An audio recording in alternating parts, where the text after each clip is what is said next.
you know, because our taxes are now at 15.6% of GDP. 15.6% of GDP. Taxes in South Africa is 27% of GDP. Taxes in Morocco is 32% of GDP. What am I trying to say? I'm trying to answer the question because, you know, the people of Kenya are being pushed and being told, look, you are paying more taxes than other countries. Is that true? That is not true. Now, Mheshimiwa Rais, we are paying the same taxes like all countries that are in our same category. And let me tell you the difference so that you can take the chance. Let me tell you the category.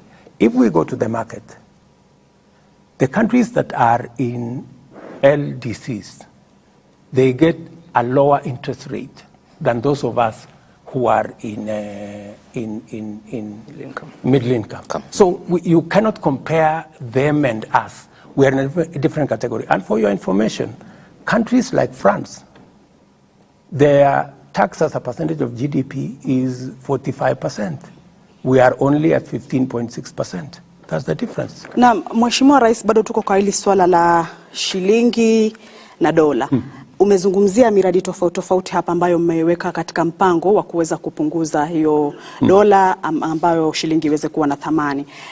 Swala la mahindi umesema by mwaka ujao Aprili hapo pengine swala la mahindi tutapunguza kuimport na mambo kama hayo. Ukatajwa masuala kuhusu pia edible oil na miradi ambayo ipo. Lakini Mkenya pale nje anajiuliza watasubiri hadi lini hii shilingi iweze kupata thamani yake ili maisha yaweze kuwa sawa. Wakenya watazubiri kwa sababu dola sio serikali ya Kenya inaamua. Dola ni biashara, ni kati ya zile vitu tunauza na vile tunanunua. Ndio tunapata ile uwezo wa kudhibiti. Kwa sasa kuna vitu nyingi tunaagiza kutoka nje. Na ndio nimesema ili kupunguza vitu ambazo tunaagiza kutoka nje, lazima tuanze kuzitengeneza hapa Kenya. Simiti, nimesema ya kwamba na tumeweka katika budget ya mwaka huu ya kwamba simiti itakuwa inatengenezwa Kenya. Kwa sababu tuko na kampuni, tutapanua kampuni ambazo tuko nazo, ndio tuweze kuokoa dola ambazo tunatumia kuagiza simiti. Chuma tutaanza kutengeneza Kenya. Tayari tuko na kampuni ya kutosha kutengeneza Kenya. Furniture tutatengeneza Kenya. Kwa hivyo, chakula tutazalisha Kenya. Ndio tuweze kupunguza ile dola ambazo pesa ambazo tunatumia ya kigeni kuagiza vitu ambazo zinakuja Kenya, ndio tuweze kumanage ile exchange rate. Kwa hivyo Mheshimiwa Rais, hadi hapo Mkenya ataendelea kukandamizika. Hadi hapo unajua sasa hakuna miujiza itafanyika. Unajua sasa wewe unataka kufanya miracle. I think, Mr. President, hakuna miracle. You know, this is what is happening globally. Mr. President, we live in a global economy and we need to understand. And it is very important for us sitting here to tell the people of Kenya that, because you know many people are saying the price of fuel. I want to tell the people of Kenya, the price of fuel is not controlled by the government of Kenya. That's why I was saying yesterday, many people are praising me that, oh, you see, we have now begun to see the prices of fuel coming down. I told them, no, musinisifu, hakuna kitu nimefanya, ni wale wanatuuzia wameanza kupunguza bei. Na mimi nataka niwaeleze wa Kenya, bei ya mafuta hapa Kenya ni sawasawa na bei ya mafuta. Mr. President, we'll get to fuel. We shall get to that, Mr. President. But I want to ask something my colleagues asked earlier. So did you promise what you couldn't deliver?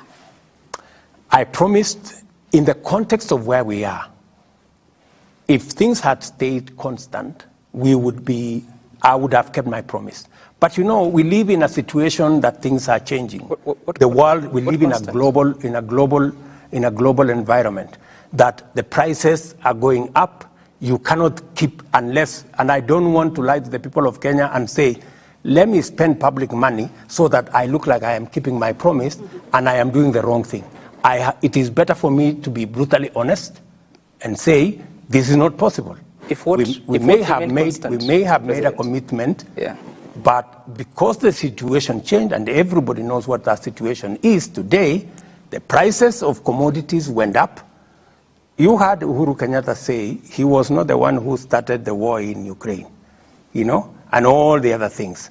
But that is okay. Mr.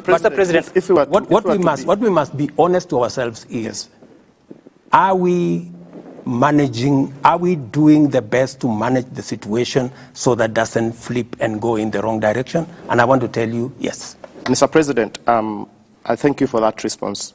And to be brutally honest, just to pick up from where you are sitting, I think Kenyans know that it's actually true that government has a big role to play in terms of the fuel prices. It's not true that government doesn't play, because 40% of the taxes, between 40 to 45% of the fuel price in Kenya is actually government taxes. So government has a big role to play on that. I think we need to move to energy now that we have energy. Just before that, Paul, Mr. President, I hear you, and I've listened to you carefully saying that if things had remained constant, and I was hoping that you'd explain what is that constant, because you also say if the U.S. dollar had not been, the exchange rate was not, if the U.S. interest rate was not increased. It was increasing already. It was increasing, but you know, it has reached a place where everybody thought it was going to stop. But the next 3-4 increases were completely unexpected. Even today, all of us expected that they would begin to come down, but they've decided to keep it. Okay, and Mr. President, and you see, while my good brother here said the government has a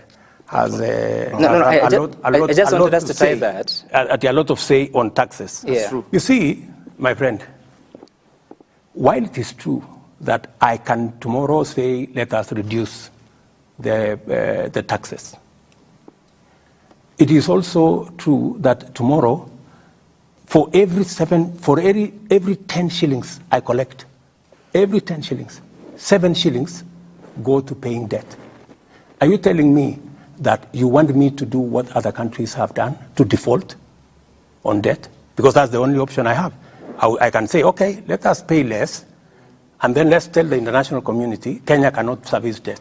Is that what you want us to do? That would be very Mr. President, that's what I was asking you. So precisely, you cannot say, it is simplistic for you to say, yes, the government can, 40% of fuel is taxes. The government can decide tomorrow to lower the taxes.